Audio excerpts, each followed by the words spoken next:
We are Reasons to Believe. We're the Chicago Chapter. RTB is an international nonprofit organization that was formed by Hugh Ross, who is an atheist who became a Christian when he read Genesis in the context of his knowledge of science and found it to be accurate according to his understanding of science.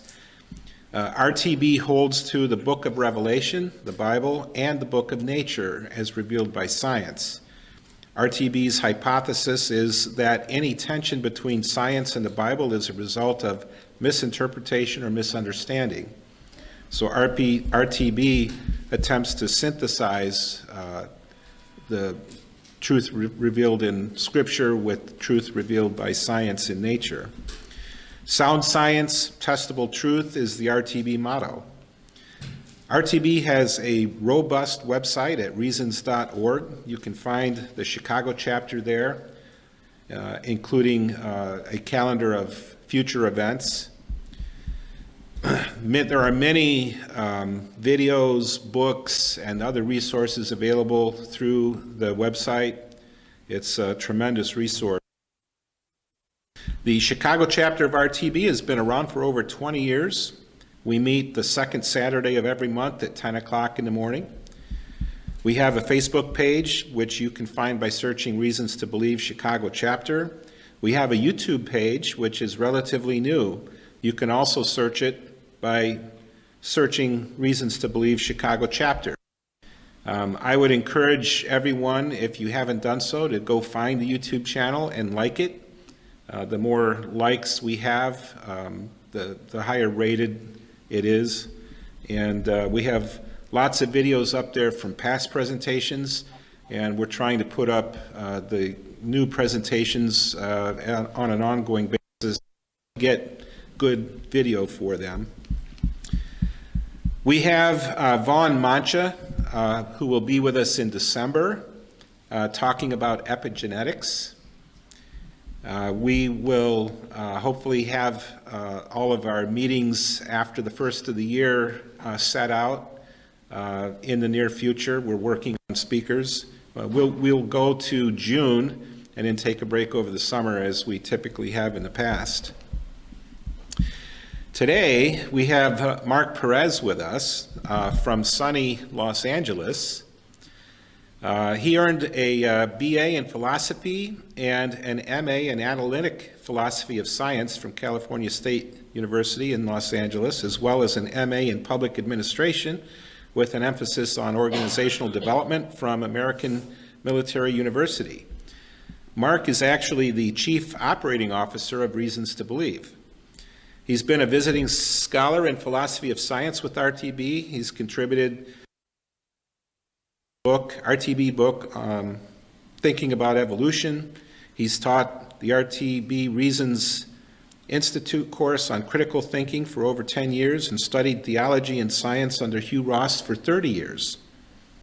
Before coming to RTB, he spent 36 years in law enforcement, retiring from the LAPD as Deputy Chief of Police. He's done expert witness work in federal and state trials on police practices and has been trained in the conduct of small and large unit responses to active shooter events.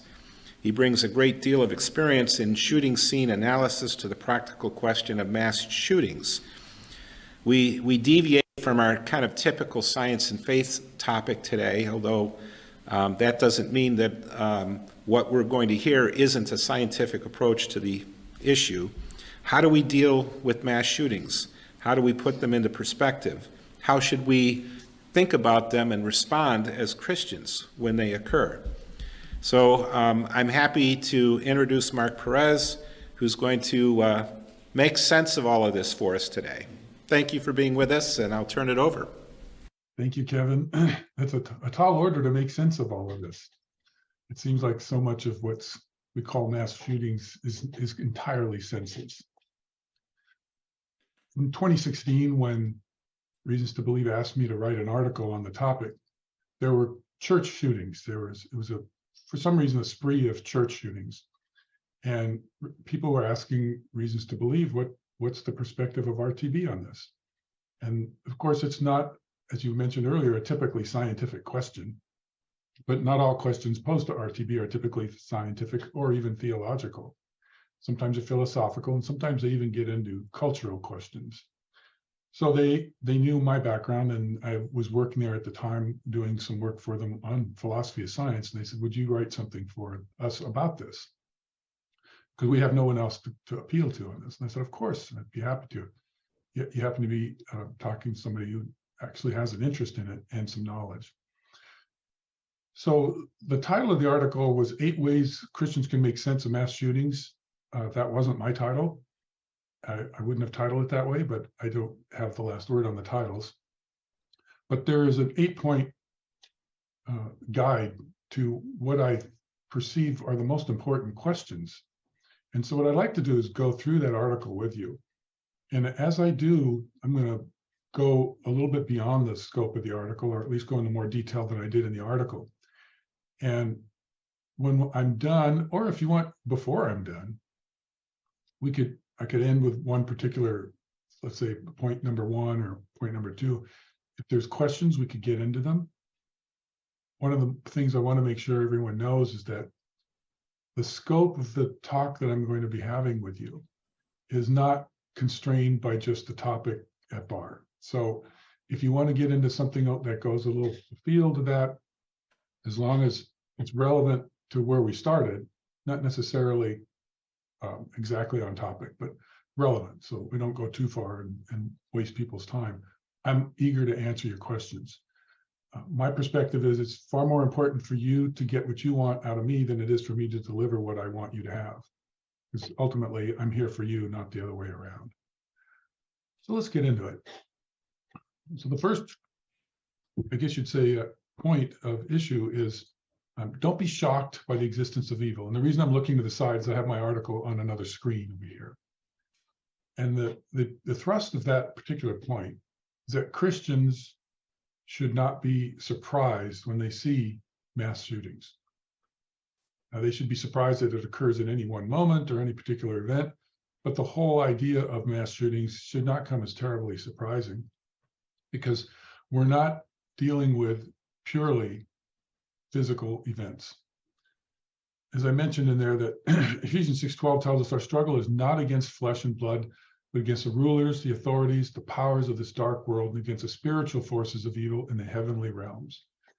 There is a spiritual component to all criminal actions, but especially things that are that effective against so many people. No.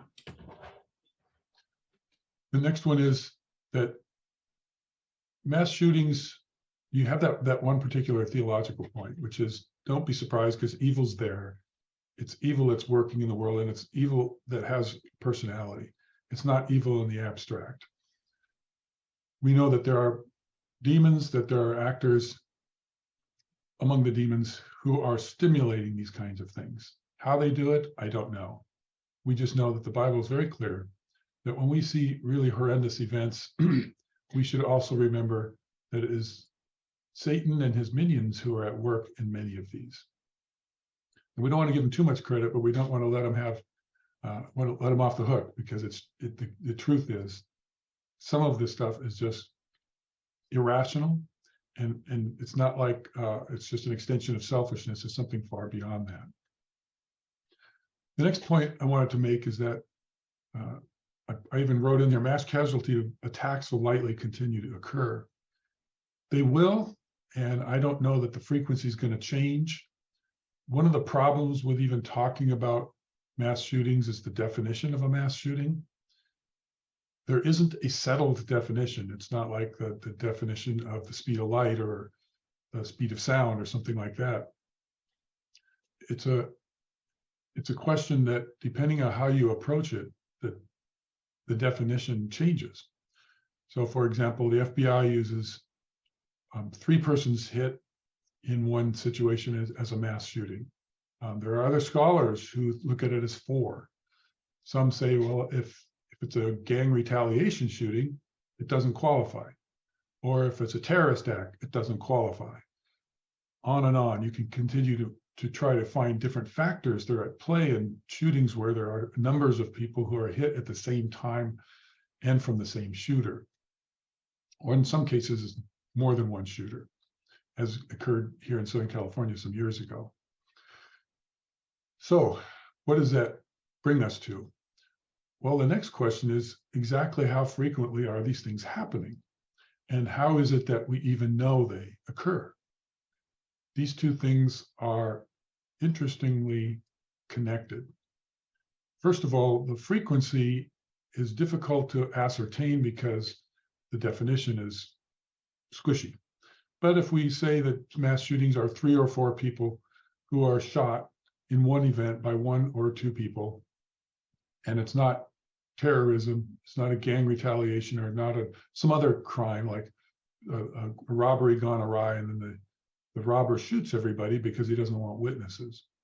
If it's not that, we just say somebody just irrationally starts shooting into a crowd, or goes into a school and starts shooting children, etc., then we're looking at somewhere between 0.2% upwards to 0.4%, and some of them go down as, I think, low as 0.02% of the homicides in the United States can be attributed to mass shootings, which is, now that's homicides, not crimes. So that's a very, very low rate. Obviously, any of them is too many, but it's a low rate. What happens also is how often they occur in a particular amount of time. So typically, I think there was a period where for about 10 years, you'd have one in 6 months. And I think the rate is down to around once in every 4 or 4.5 months. Again, those statistics depend on the definition, so who knows what the real rates are, but it gives you some idea, if we look at the definition that I described, that they're occurring more frequently, but they're still rare. They really are rare. And one of the problems that people have with these is that the news media makes such a big deal out of them. Not that they're not worthy of interest. They certainly do deserve to be looked at, and they certainly deserve to be publicized. I agree with that 100%. But if you focus on it and then drag it on perpetually, month after month, week after week, and then amplify it, and then bring every talking head that you can bring before the screen, what happens there is there are several, I guess you'd call them cognitive biases that go into play. One of them is called the availability bias, and that is you tend to believe what you hear. That's most readily comes to mind. When you have the news media constantly putting that in your face, you tend to believe what they say. I say you in a general sense. It's not everybody. There's obviously different people have different ideas, but you will start to see a sway in large groups. And when that happens, people's beliefs change. And one of the beliefs that occurs when you have something with so much emotional salience is that people believe that it occurs much more frequently than it actually does. The problem with that is that those kinds of passions and beliefs carry through to people who are reporting the crime, they're reporting the incidents, and the politicians who are part of the interchange and that gambit between politics and media. And you end up with very interesting laws or proposals that aren't necessarily tied to the realities of the shootings. And the reason I bring that up is, as a Christian, we need to be very careful of that. We're required to be disciplined. We're required to be thoughtful. We're required to be good stewards of our minds, and also to be good stewards of what we can do with and for our government, and what we should expect from our government, particularly if you look at Romans 13 and you think about what the Apostle Paul did when he was improperly imprisoned and how he appealed to the law to get him out of there. So my point of all of this is that the shootings don't occur as often as people think they do, that the media inflates the salience of those events, that it causes disruptions and distortions in people's thinking, causes people to overreact, And it also causes people to allow laws get passed that have no real effect, but may actually cause some problems. We don't necessarily have to get into that in this point right now, but those are some things that went through my mind as I was writing point number 1, which is don't be shocked by the existence of evil. Number 2 is love our enemies, but don't let them destroy us. And that was my title, not the title of the verse. So let me quote the verse that we hear very often. And it's going to make sense out of what we're talking about here. Jesus said, you've heard it said that it was said, you shall love your neighbor and hate your enemy. But I say to you, love your enemies and pray for those who persecute you, so that you may be sons of your Father who is in heaven. For he makes his sun rise on the evil and on the good, and sends rain on the just and the unjust. So what does that mean?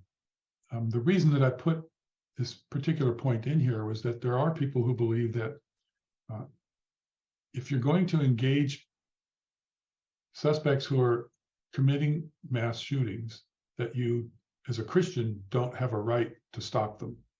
In other words, if you had access to a weapon, that it would be wrong for you to kill or to shoot the person where it might result in their death, because they're your enemy. And Jesus says, love your enemies.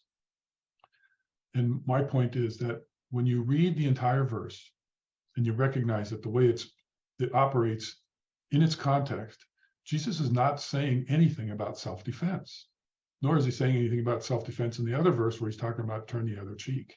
He's talking about how your response should be to an insult, because getting slapped on the cheek, backhanded, in that culture was an insult. It was a very egregious insult, but it wasn't a matter of self-defense. So Jesus is not talking about self-defense. He's talking about a prevailing attitude that we as Christians are to have to people who persecute us, who antagonize us, who even those who attack us personally, physically. But loving them doesn't mean you can't defend yourself. He mentioned nothing about self-defense here. There's one verse that's appealed to elsewhere where Jesus tells his disciples, do you have a sword? If you don't, sell your cloak and buy one. I don't want to push that one too far because there are different interpretations of that, but at least it's something where Jesus is not saying, don't defend yourself. Matter of fact, there isn't anywhere that Jesus specifically says, don't defend yourself, except where Peter cuts off the person's ear when Jesus is being arrested. But he wasn't talking about self-defense. He's saying, leave me alone. I've got to do this. So what is it that we're saying when we're saying you can love your enemy and at the same time kill him? It really does boil down to that in some cases. What we're saying is that our prevailing attitude, according to the Bible, according to Jesus, is to love those who persecute us and hate us. He was specifically saying, don't hate those who hate you. But we can't allow them to destroy us. So in other words, I still love you, and I wish I didn't have to kill you, but I'm going to do it anyway because I'm not going to allow you to destroy me. Either you're destroyed or I'm destroyed. Or if it's in the case of a mass shooting, do I sit back and love those other people by letting you kill them? That's an important point to make. The answer is no. And the answer is you've got to do something. And in many cases, in matter of fact, in most cases, in armed conflict, the only way to stop somebody like that is to use the same kind of force or greater force than they're using to stop them, which means they will probably end up dead. Not always, but they could. And we have to consider that God calls us to defend others. He calls us to protect the weak, the orphans, everybody. And that's what I was getting at here. Love our enemies, but don't let them destroy us. Point 3 was show Christ's compassion to victims. As you remember, some of these cases, particularly cases where there were terrorist acts, some of the perpetrators were were Muslims. And the Muslim community was receiving a lot of threats, was receiving a lot of damage to their properties, damage to their reputations, personal attacks, etc. I remember seeing some incidents personally that were just really terrible. So what does that mean? That means that there's an opportunity for us as Christians, even though the Muslims are not our group, to show compassion to people who are victims. In this case, they're victims of more than just attacks. They're victims of a stereotype. And the example that I gave in my paper was the example of a Muslim family who was receiving threats, whose property was being destroyed, and a group of Christians goes to their house, brings them food, tells them, "We're in the name of Jesus Christ, we're here. We love you. We don't believe what these people believe. We see you as people. We see you as people that God loves, and we want to help you." And providing whatever physical or real means there are to assisting those victims of something that they had nothing to do with. The same thing is true with victims who aren't stereotyped, but the real victims. And sometimes those real victims could be, let's say, in a school shooting, other children. What do we do when we show compassion? There's all sorts of different ways of doing it. And my point wasn't to explicate all of the different ways we do it, but it certainly should be more than just sending a note saying our thoughts and prayers are with you. We've all heard the memes about that. We could get into that, but the point is, we're not always available. We can't physically be where the places are where we could do the most help. But maybe contribute money to something that's helping the people, or something physical or tangible, or in some cases, you can't do anything but pray. Whatever you can do for the victims, show compassion, and show compassion for those who are thinking and talking about those victims. Let the Lord shine through us when people are talking about the victims or when we have access to them. Number 4, seek protection from the government. As Christians, we have a right to appeal to our government to protect us. If you look at Romans 13, and again, I also talk to the appeal that Paul made to the magistrates at his time, it's a legitimate and indeed important thing to appeal to the government that God has set above us. Are our governments flawless? Of course not. They have people in them. So we know that our flawed governments will not be perfect. But appealing to the government to protect us, either through a police force or the military or whatever, is reasonable. And the reason I brought that up is that many people think that the appealing to the government and asking for more police protection or police protection in a particular way, etc., is in some way not being faithful to God or not allowing God to do what he's doing. But what they miss is that God works through the government. He works through people. He doesn't just do everything through miraculous means, unless you want to consider his converting people's minds a miracle. But we have to really consider that when the Lord has given us some resources, particularly the government, particularly the police, particularly the military, and he's told us in the Bible to appeal to them, that we ought to do it, and that we are not faithless by asking for help, that we should appeal to the government, and we should expect and demand that they perform. And if they don't, then we should expect and demand that they do something, that we make some appeal to our legislators to get them to perform. And mind you, I spent 36 years on the other side of that, so I know what it means to have people not happy with your performance. Number 5, don't let response lags immobilize you. Here I was focusing on something else. So I went from talking about the theological aspects to now much more practical questions, because those were some of the questions that were posed to me in the course of some of these events. My church even asked me, what do we do when there's somebody comes in and tries that? And so I created a defense scenario for them. And I also talked with some of the other police officers who were in the congregation. But what I want to talk about here is what happens when a shooting actually occurs. And there are several things that people don't realize is occurring that can affect whether you survive and affect whether you're able to stop the shooter. The first one is that there's something called a perception lag. A perception lag is when it takes a certain amount of time just to respond to a threat. So you don't even know what the threat is for a couple of seconds. Sometimes it's far less than that. And when that happens, you don't know what you're going to do, which is what leads you to another problem. The lag, that lag is universal. It varies between individuals.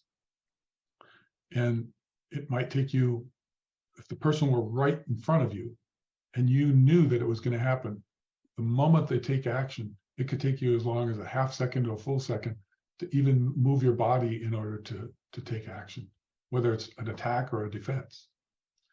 You need to realize that. That's going to determine your tactics, by the way.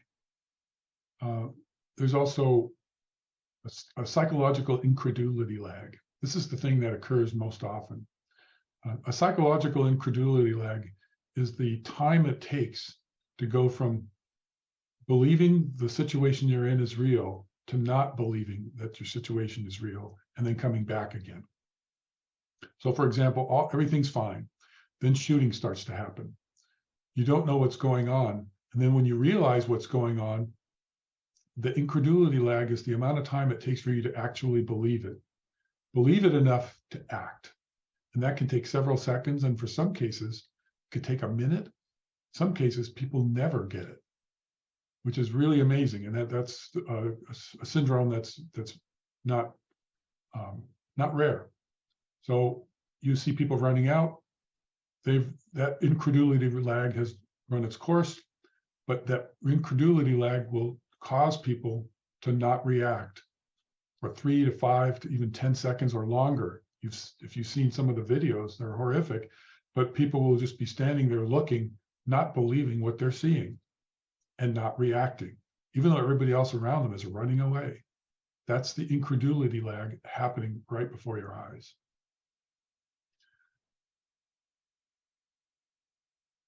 You also have the fatigue lags.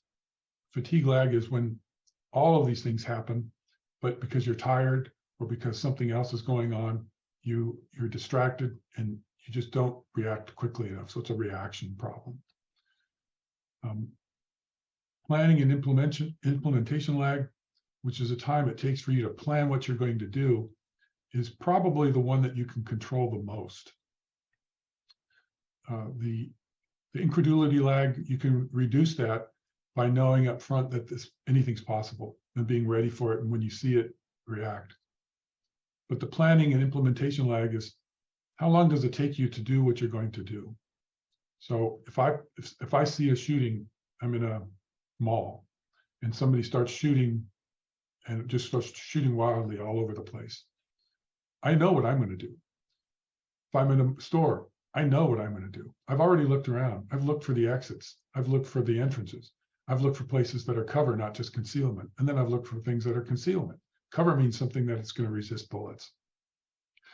I have this plan already in my mind, and I teach people, even though you shouldn't be paranoid, you should always be looking around. It only takes a few seconds to say, what if? It doesn't even have to be a shooting. It could be a fire.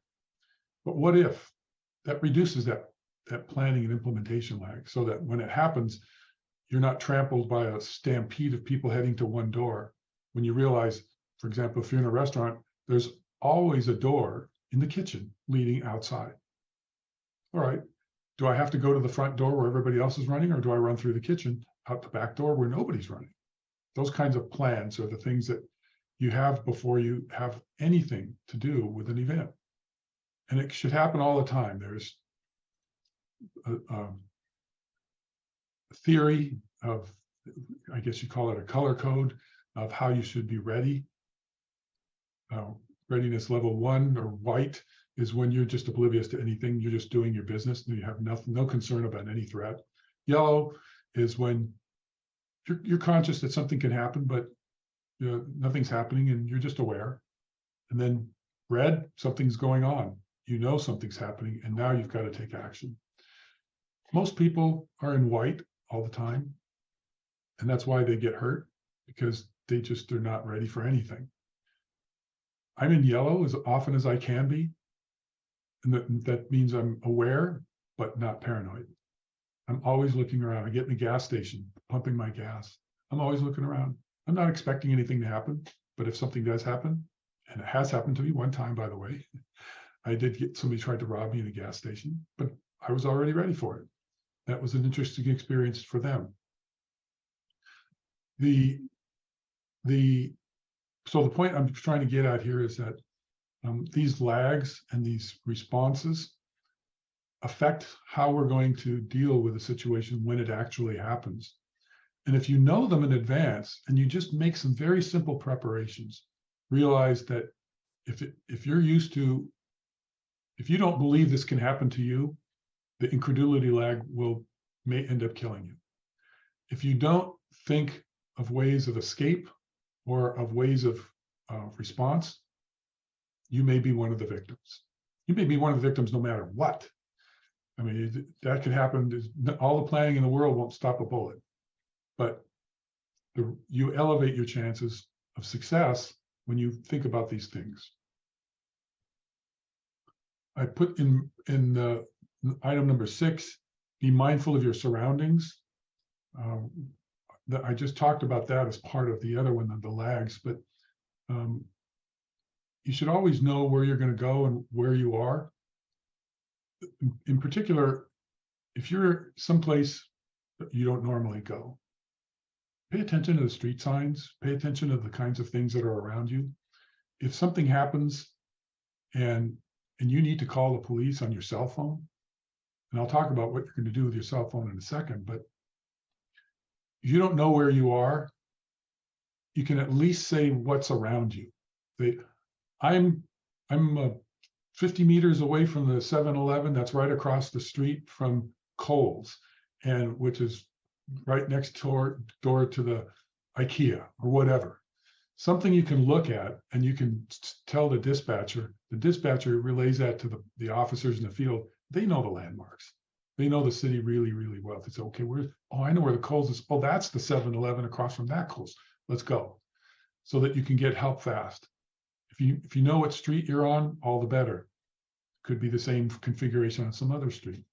But when you call the police, and that's number 7, if you're going to do it from something other than a landline telephone, just be aware that if you dial 911 on a cell phone, you may not get the police.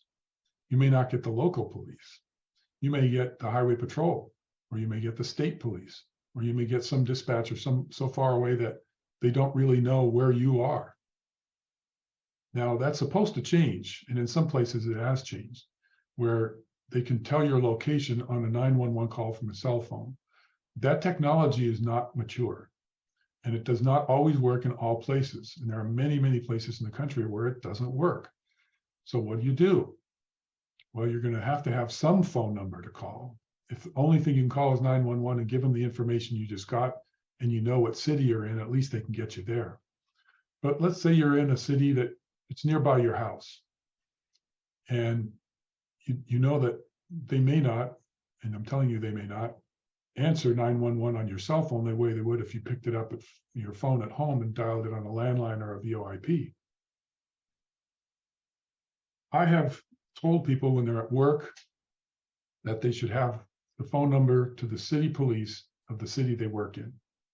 If there's anywhere else they go frequently, they should have those phone numbers, those 10-digit phone numbers, or 8-digit or 7-digit, excuse me, in their phones at all times. I have at least 13 of them in my phone for police departments in cities that I go to, just the city I live in, the city I work in, the cities where I go shopping in. I don't have every city in the state. That would be too time consuming to put it in. I wouldn't need them. But the point is, if I'm somewhere else, I have the locator is PD. I just click PD, pops up with a list, and then I look at the PD I want, and I know what city I'm in, and I call them directly in, which is where the 911 call would go. So that's one aspect of helping you. If you're dealing with an active shooter or any kind of crime, you should have that kind of availability to get help. And then the last thing, which is always, always talked about, is should I own a gun? And the title of that particular section is Contemplate the Consequences of Gun Ownership. I'm asked about this frequently, and I own guns. And so I'm speaking from that perspective. I have owned guns since I was 13, and I've been around them all my life. I've used them in military training, police training, and civilian training. And I've been an instructor. So I'm telling you this not from a bias, pro-gun bias or anti-gun bias, because I've also been shot at. I've also seen other people get shot at. I don't like the thought of criminals having guns. So the question is, what about an individual who's not a criminal? Should you, as a homeowner, have a firearm? Well, there are some things you need to consider, notwithstanding any kind of moral questions. The first one is, if you're going to have a firearm, do you know how to use it? Just because you buy it and then you read the little manual that comes with it does not mean you know how to use the firearm. You can hurt yourself really badly if you don't use it properly. So the safe handling of a firearm is the number one thing you have to be able to do before you even contemplate buying a gun. So if you do buy a gun, don't touch it until you get some training. Next, the training should not only include how to handle it safely, and every firearm is different, although there are some similarities among many of them. So don't think that because you bought one gun, you can buy two, buy a revolver and an automatic, because you hear all of these things, so you need to have two different kinds of guns. They're not the same. The manual of arms on both of them is different, how you manipulate them. You need training in both. The next one is you need to have some training in the law. What does the law say you can do? A lot of people don't realize that you can't just shoot somebody because they threaten you. A lot of people don't realize any of the things that are implicated in justifiable homicide law. And to know the law is crucial, not only to prevent you from shooting somebody you shouldn't shoot, but to avoid going to prison. And then the last thing is to know how to shoot the firearm practically. In other words, can you put the rounds downrange safely and only fire the rounds you need to fire and only hit what you need to hit? If you can't have all three of those things, number one, safe handling. Number two, know the law and obey the law. And number three, put the rounds downrange where they need to be and only there, and only use the rounds you need. Then don't buy the gun. Don't buy it. And then if you do have all three of those things, the last thing you have to have is the will to use it. Do not buy a firearm unless you've contemplated what it means to kill somebody.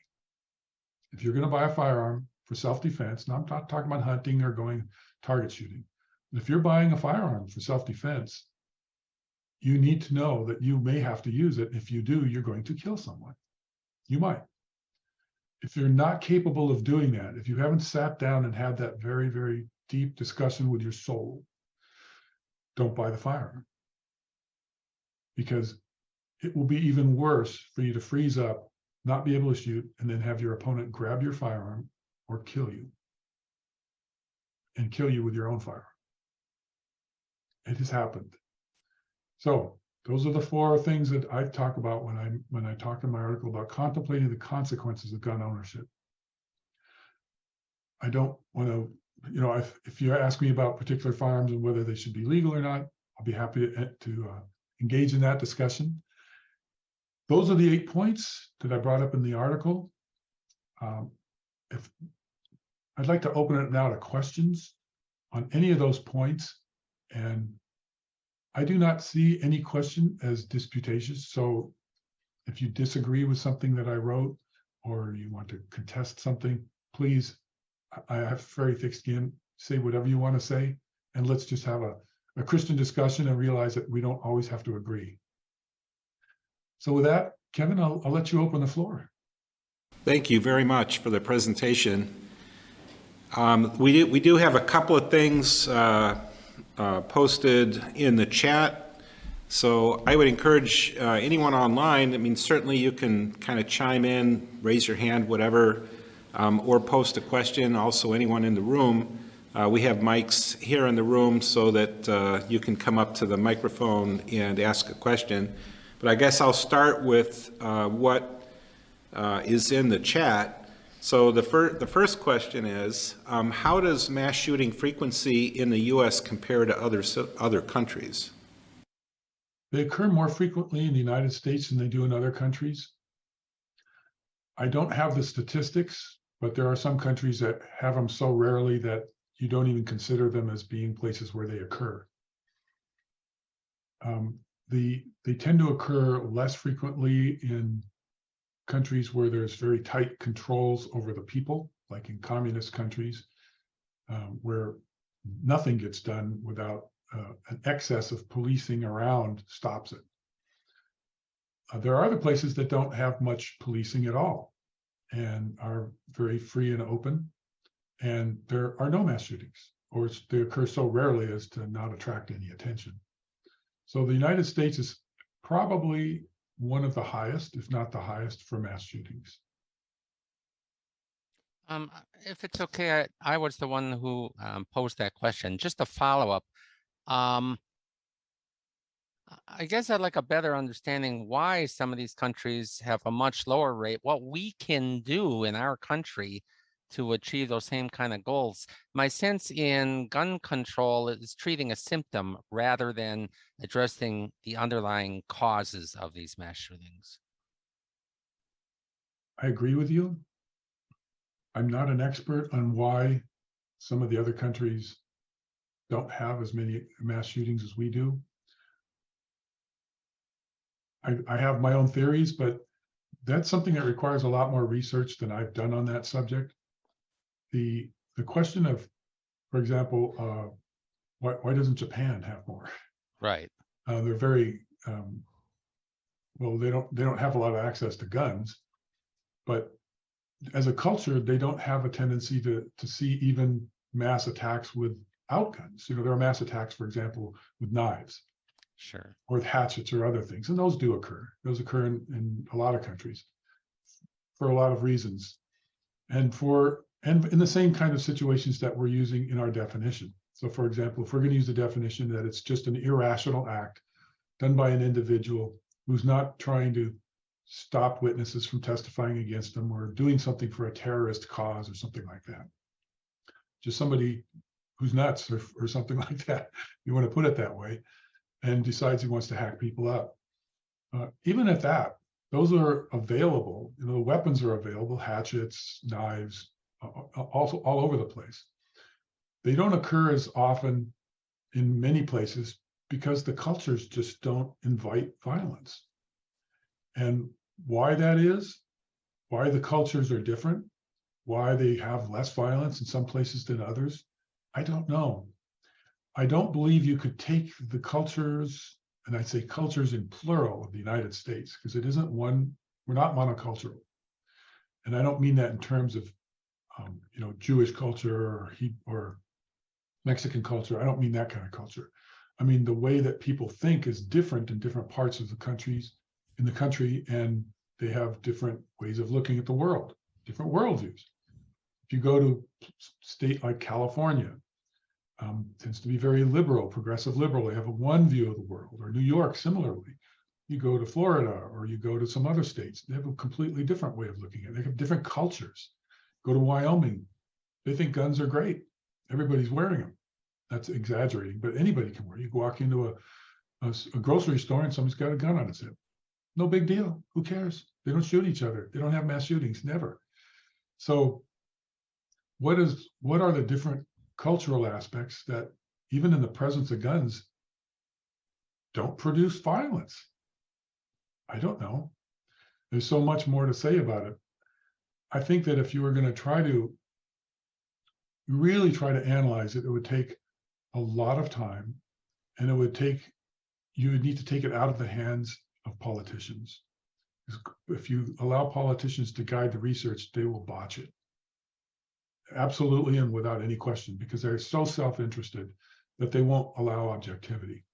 And if it's government-funded research, you have to be very careful of that, because very often the people who are funding the research are the ones who want you to get the results you're going to get, or they want. No matter how much you want to say about objectivity of scientific research, it is capable of being swayed dramatically. And that too has been studied. And as a matter of fact, I've been studying that in the last few weeks, working on a book I'm working on with Ken Samples. And so you have to have objective studies about the cultures, what the culture means, how does it affect views towards guns and towards violence. And only with that, and having it amassed, as you will, like across maybe 100 or 150 studies that were objective, would you even begin to start understanding that. Anything else is just people talking. Thank you for that insight. Great insight. Thank you for the question, by the way.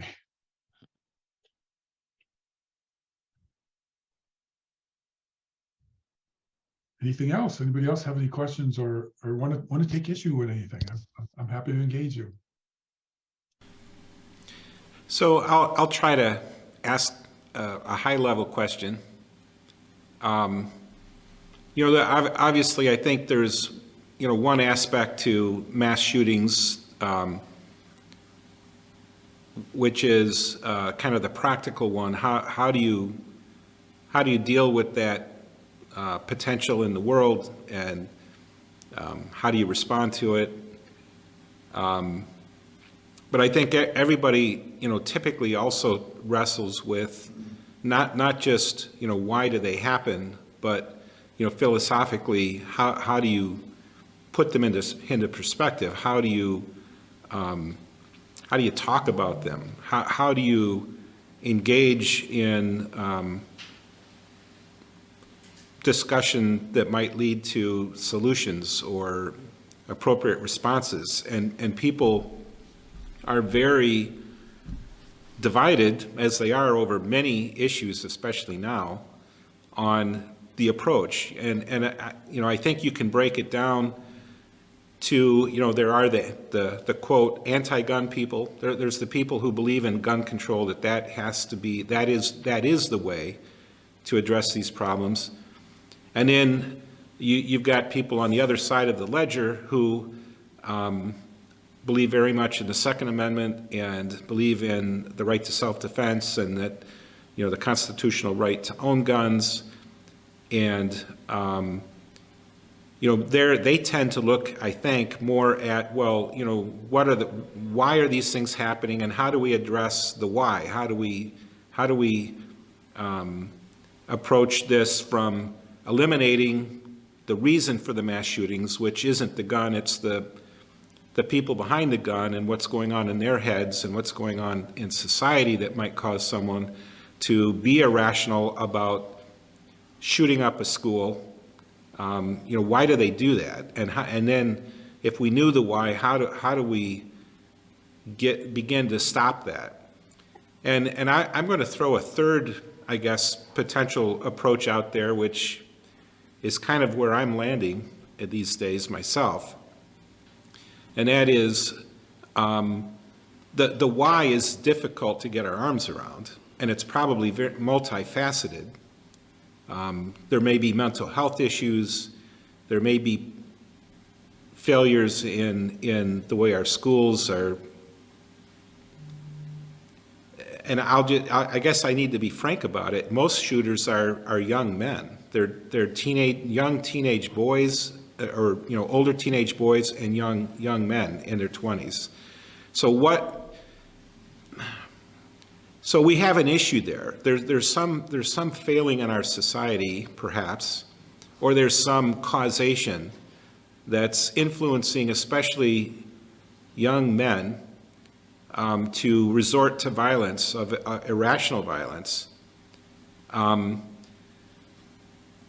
But it's multifaceted, and at the same time, if they didn't have a gun available to them, they could not take out their anger and their anti-social thinkings in such a way that would be so catastrophic if they didn't have access to guns. So maybe the third approach might be, well, let's restrict guns more, but we also need to get serious about addressing the problems in our society. How do we begin to, as a Christian, to kind of break that down and think about that and be rational about it and not be emotional about it? How do we engage people who might be emotional on both sides of that? You know, it seems like there are some people who are pro-gun who just, they don't want to even think about the possibility of restricting gun ownership. And then there's people on the other end of that who take away the guns, people don't need guns. It's the complete opposite. And there's people that are emotional on both sides of that. How do we begin even to talk about these things in a polarized society to get to some real practical solutions, not just legislation that feels good, but something that is effective in beginning to get at the root of the issue and also to hopefully prevent these things from happening in the future? I know that's a tall order. It's a big question. But how do we even begin to break that down? So I'll give you some ideas on the way I see it. The first one is the notion that you can find a cause is interesting. So that's the place to start. So let's look at some statistics on the shooters.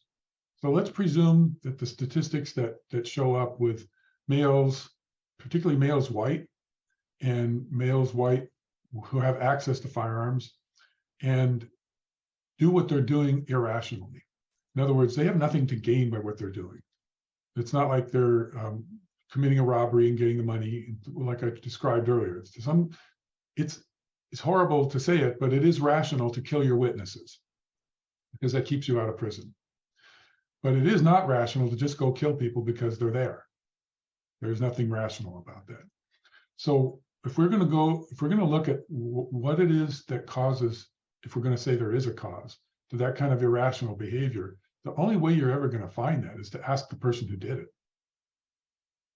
So if you do anything else, you're completely speculating. So, well, he grew up in this kind of a home, or he hated his father, or what.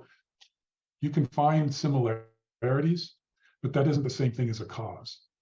And you have to be really careful to not let that correlation turn into a cause or be asserted as a cause, because people will go nuts with that stuff. And they'll say, well, we should do this, and we should do that, and we should do this.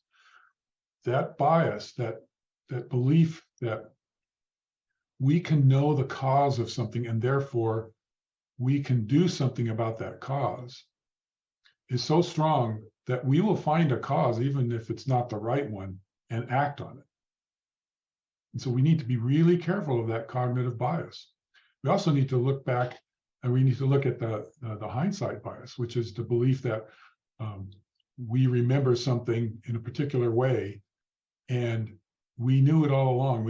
We predicted this was going to happen, or we can go back and look through this and say, oh, sure, that we could predict this.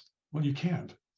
So until you go back and ask the person who did it, please tell us what was going through your mind.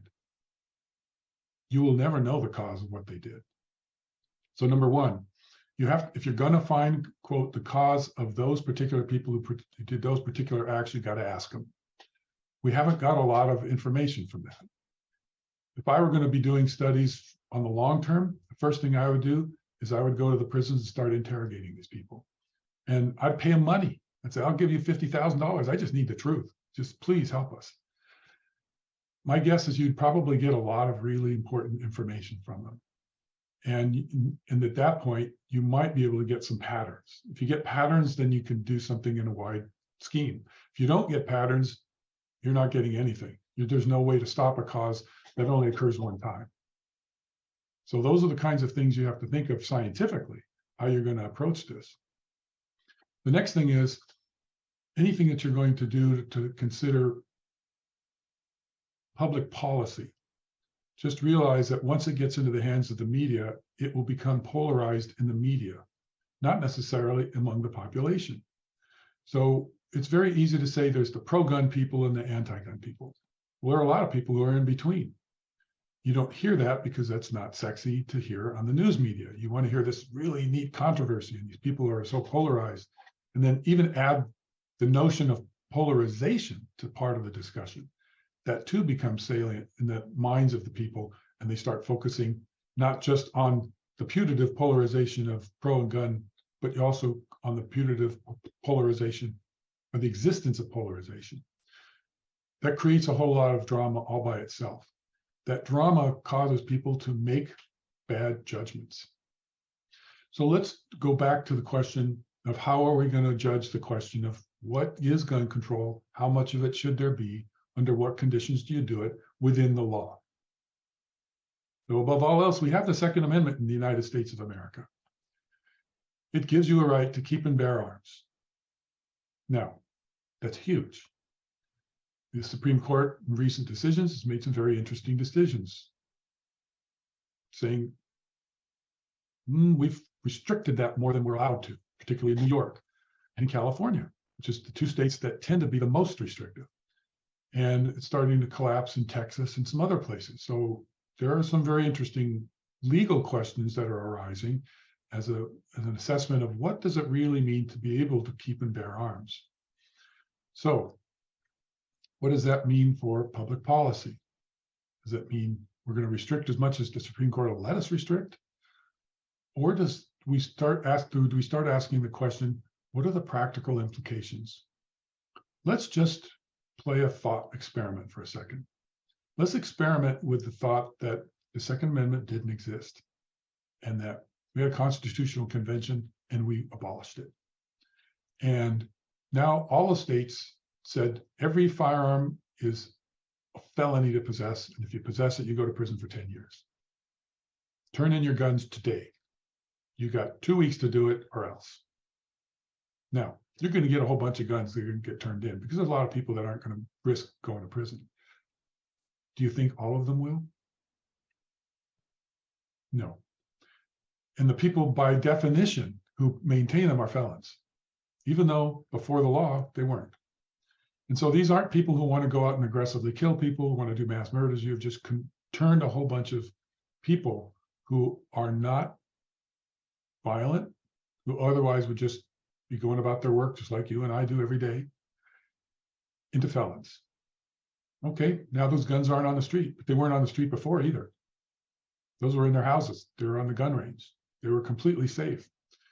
What's happening in this question about gun control is that they're focusing on the events, not the non-events. There's I guess you would call it a survivorship bias. And that is that what you're looking at is only the percentage of things that are going awry rather than the percentage of things that aren't. How many millions and millions of people have guns that never do anything wrong with them? Compare that with the few who do something wrong with them. And ask yourself the same question about cars. What about the people who use cars as implements of mass destruction?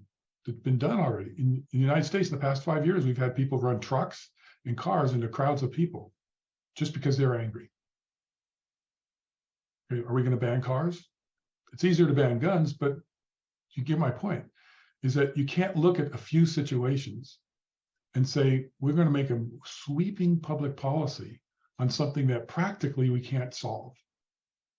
And so what we have to do is mitigate the effects, but you can't get rid of them.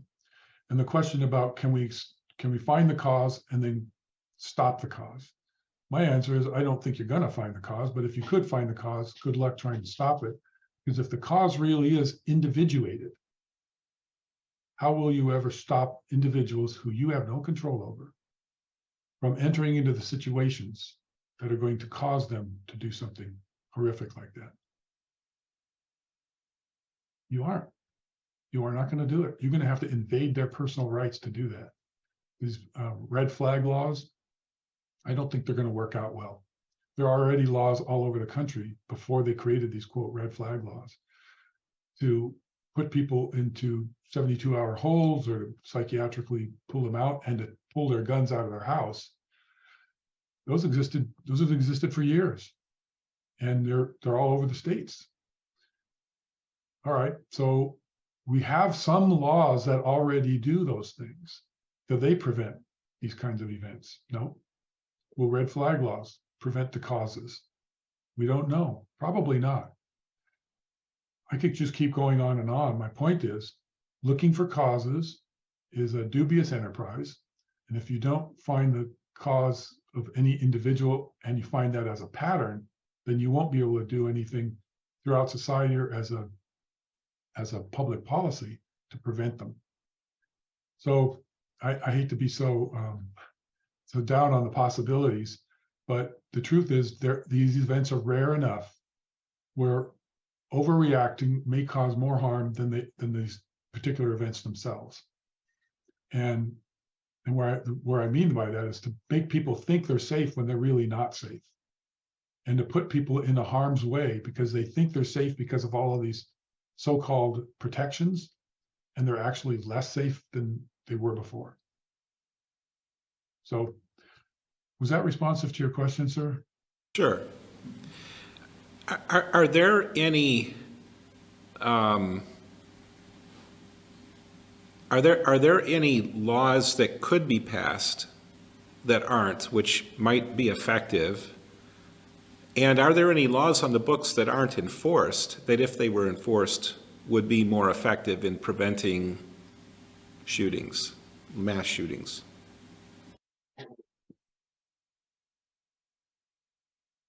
When law enforcement knows about a gun violation, they're pretty quick to act on them. So I don't see a lack of enforcement as a problem. So that to start with is part of the answer.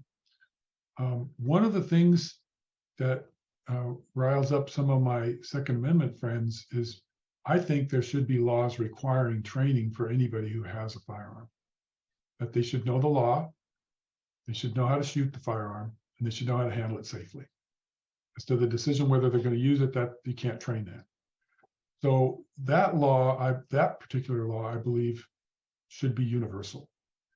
And the reason I think my Second Amendment friends would dislike that is that you have these constitutional carry laws, which is basically the Constitution says you can have it, so carry it. No training, no nothing, just carry a loaded firearm in public, either concealed or exposed. I understand that. And when you actually look at it, most of the time, nothing goes wrong. But why would you not want to have people get trained and understand their rights and their responsibilities when it's so easy to do and it's so rare? In California, if you carry a concealed firearm, if you're allowed, if you have a concealed firearm permit, you have to go through, I think, 16 hours of classroom training plus another 8 hours of line training. That's reasonable. That's at least a basic start. And in that 16 hours, you learn what the laws are. I would say when you come out of that, you're somebody different than you were when you went into it. And the reason I know that is that I used to teach those classes. And I brought people in who's never touched a gun. And they say, "All right, teach me how to shoot the gun and teach me when I can shoot the gun." Great, sit down. I'm going to tell you all the laws about when you can shoot, when you can't shoot. And during the class, the questions that I get asked are astounding. I just can't believe that they believe the things that they believe. Like you can shoot people who look at you wrong, or he's really big. I think he's gonna beat the crap out of me, so I want to shoot him. No, you can't. You can't do that. So bare fear is not the same thing as reasonable fear. Those are the kinds of things that if you have a law on the books that requires people who buy guns to go through a class at least once so that they get the laws. The classes could even be sponsored by the state, so it isn't expensive. Not expensive at the individual level. But even at that, if you want to buy a gun and you have to spend $50 or $100 to go to a class so that you can learn to use it and own it responsibly, that I think is a cost that the typical gun owner should bear. And I think that you would have fewer accidental shootings, you'd have fewer improper shootings, you would have fewer negligent shootings, and it would make society safer and make the Second Amendment more effective. I've never thought about it, but, obviously, to draw an analogy to driving, to get a license, especially if you're, 16, 17, 18, you have to go through you have to go through classes, you have to go through, you have to get so many hours of driving a car with an adult in the car, and you have to pass a test, and then every so often, you have to renew your license, and sometimes you have to pass another test with, what the laws of the rules of the road are. It really makes sense what you're saying. And even if those licenses had to be renewed and you had to periodically take a test, you're going to be reminded of those laws and the consequences of, not securing your gun at home, which you may get lax or lazy about. And if you're reminded of those things from time to time, it only makes sense that there's going to be more responsibility with gun ownership, and that will lead to fewer accidental shootings and fewer incidents. I've got a question here about a particular potential change, and what would you think about it? I guess this maybe ties into the fact, and I can say it's a fact because I've researched it, that predominantly mass shootings are done by teenage boys and young men in their 20s. Would it make any sense to raise the age for gun ownership to 21 or 24 or something like that? Get those young people past, the age where they're not as rational as they may be at an older age. Does that make any sense? Well, if you raise the same age for members of the military, so if they can carry a gun safely in the military at 18, it's pretty hard to argue that they can't carry it outside the military if they're 18. I realize that just because you have young men doing some of these acts doesn't mean that all young men, or even most young men, are that irrational. And that's one of the things we have to be careful of, is that we don't look at these patterns and then magnify them across an entire group when it's just really a tiny fraction of people who are literally irrational doing these things. And I don't know that it's young men in all cases, or even so significant a number that you'd have to talk about teenagers, between 18 and 21. The statistics are all over the place. And when you look at mass shootings in schools, they tend to be younger, but they tend to be people who know the victims. So you look at other mass shootings, actually, when you examine the statistics on them, they're not as monolithic as you might think from what you hear in the news media. And the statistics from different organizations, everything from the FBI to anti-gun organizations, et cetera, vary. So I would say, no, I wouldn't raise the gun ownership age. I think you would probably come to some conflict with the Second Amendment on that too, by the way. Just because some young men do some stupid things, or just harmful things, destructive things. How about the number of incidents of mass shootings that have taken place in schools? How should we as a society try to protect children? Is there anything we should do different than what we're doing? Well, one of the things I would do is I'd quit telling people to lock themselves into rooms. Because if I want to kill a bunch of children and I see doors closed and locked, where do I know I'm going to go? I'm going in that room that's full of kids, that's behind that door. I can get through the door easily. I can shoot through the door. I can kick the door. I can get in. They're not going to stop me from getting in. And once I'm in, you have just populated my victim pool. So there are several other ways of looking at how to deal with the shooter once they're there. Little children are easy to shepherd. You just say, go this way, go that way. get them out of the school fast and orderly. And they may be scared. They're going to, all of those things are going to happen. It's not going to be a perfect situation, but you need to get them out of there like it's on fire. You don't want to close the door on a fire. You want to get out of there. So there are different tactics that happen in schools that have developed out of policy that were political. I don't even understand how they came up with some of these tactics. They just, well, we'll put them in a room and they'll be safe. No, they won't be safe. Ask the police officers who go there. They're not going to tell you to lock them in a room.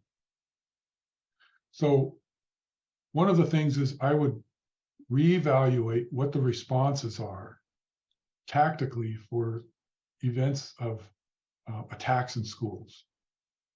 The second thing is realize they're not going to happen very often. You cannot make a school such a hard target that if someone came in, they couldn't do what they wanted to do.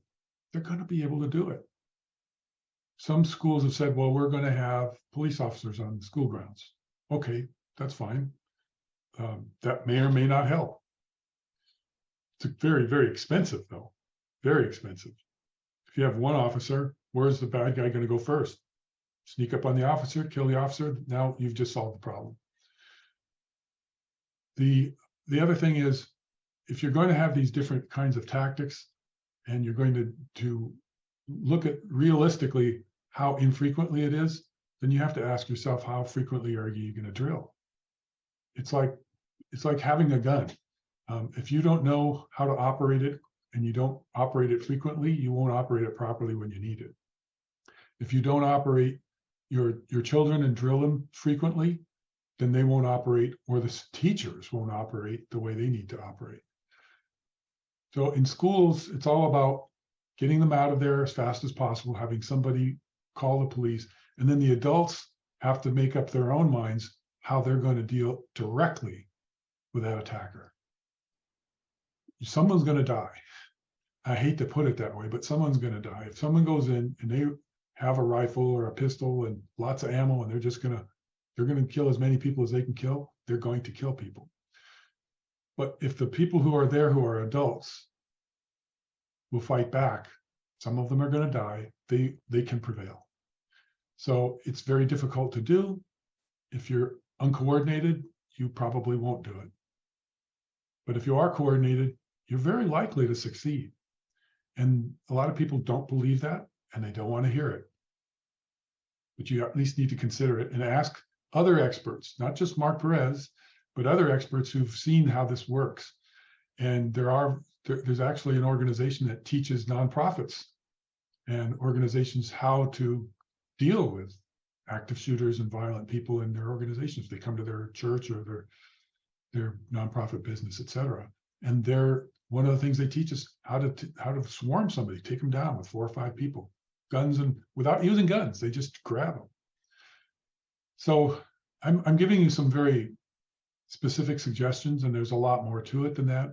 But broadly speaking, you've got to prepare the schools realistically, and you're gonna have to ask yourself how much money you want to spend.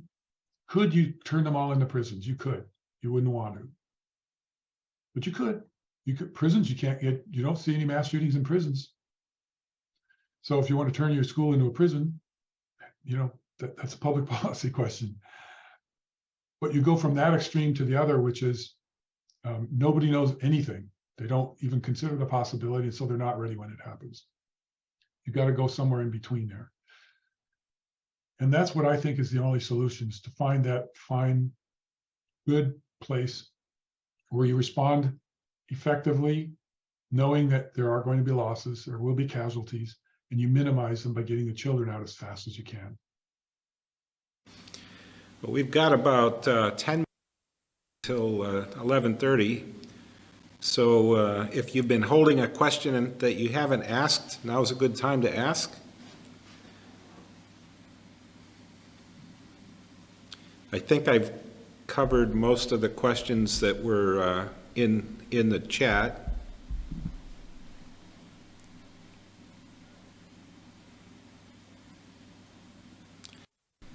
And if we don't have any other questions, Mark, maybe I should ask you, you're the chief operating officer of RTB Yes. and have yes. been affiliated with RTB for a long time.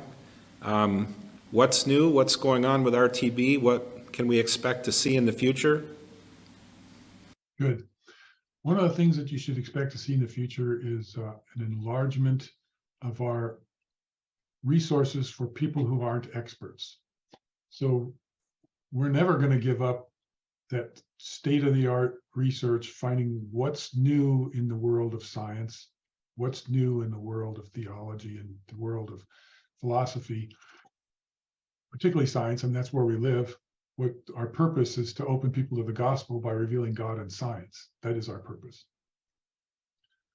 What we're doing is we're now looking at recognizing that there's a huge part of our constituency that aren't scientists in one particular discipline or aren't scientists at all. So we're now working on a strategy to get more material of the scientific stuff out for people who aren't experts or who are experts in one thing but aren't experts in the thing that we're talking about. For example, I spoke with a physicist who told me that, I've been a physicist for years. I have a PhD, and I read Fuzz-Rana's latest book and I couldn't understand it. Okay, so he's as much a layman reading biochemistry as the biochemist is reading astrophysics. So what we want to do is we want to bring more and more of the science material to people in a less technical way, so they get the broad implications, so that they can share it with their friends.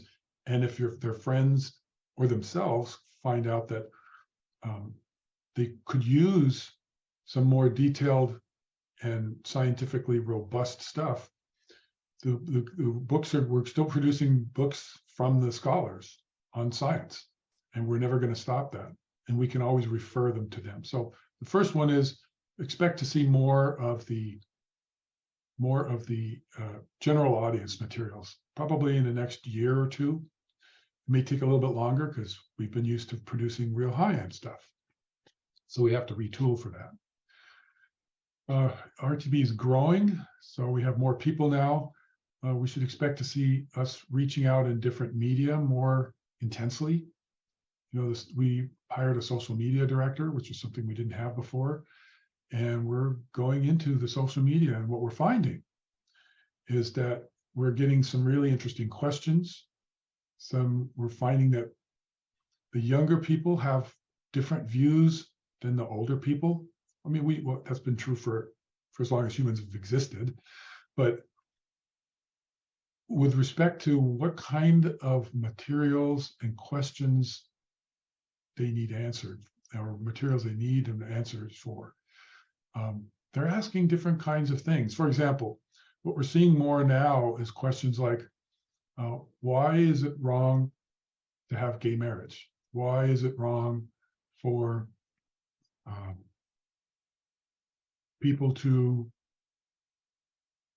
why is it wrong for people to not have homosexual relations before marriage? Why is, those kinds of cultural questions. What about race? What about abortion? More and more young people are interested in these things, and they're Christians struggling with that because they're being taught in their schools to believe that abortion should be for everybody, that sex should be profligate, that they should not have to worry about what sex they really are, those kinds of things. And so we're now trying to figure out ways of dealing with those it's relevant, but we're not going outside of our wheelhouse. So in other words, we want to recognize there are scientific answers to some of these, and others are biblical theological answers. And we want to be able to answer those. And so we're getting some really keen insights from our interactions on social media. We're also accessing more people because of that. We're finding that people are finding RTB who never would have found us before. And that's very helpful for us. It's satisfying to see that our name is getting out there and that we are opening people to the gospel by revealing God and science. So those are the things that are the most that pop into my mind most right now is that we're getting to more people, and we're going to seeing more kinds of things that we have to address, and we're having to move our approach in some respects while maintaining that absolute rigor in the sciences. It seems like there's kind of a move to attract more scholars to the community. Is that accurate? Yes, we have what's called a scholar community, and the scholar community is a collection right now, about 170, I think, people with terminal degrees, PhD, JD, MD, those kinds of things, in sciences or math. And what we want to do with them is teach them to be scholar evangelists, using RTB materials and propagating the message through them and working with them, because many of them have knowledge that we don't have. We have a few scholars at RTB full time, but these other people all over the world, literally all over the world, are sharing their insights with us on the very things that we've been wanting to know. So you've pointed out, and I appreciate that, I forgot all about that, is that our mission is to have 1,000 scholar community members in 10 years. And because we want to really open people to the gospel by revealing God in science. And we won't do that with just the few scholars we have. We've done really well starting with Hugh, but just imagine 1,000 scholars out there, all of them trying to integrate their different sciences with each other and helping other scientists see that they can have a faith in Christ and a faith in science at the same time, that they're completely commensurate. That's next. Very good. Well, we really appreciate you taking time out of your life to spend a morning with us and give us your insight on a topic that's been a difficult one in our country and the dialogues that we've had, and do it with rational approach and with good reasons. So we really appreciate that. I want to remind everyone that we have a meeting next month in November, and Dr. Vaughn Mancha will be with us talking about epigenetics. So we're back on the science track next month, and we'll be adding to our lineup of speakers for the new year as time goes on, so be looking for that.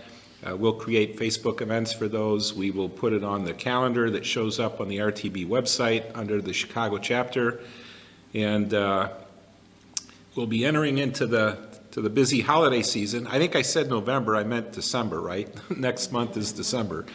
We'll be entering into the busy holiday season, so I hope everyone has a great holiday coming up, and that we don't lose the wonder and the sense of amazement that God would enter into his own creation as a child, that he would go from the height to the lowest position and come to us because he loves us.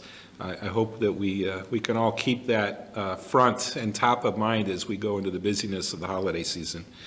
Thank you again, Mark. We really appreciate it. Thank you. Blessings to you and to your chapter and all your members and families. Thank you very much.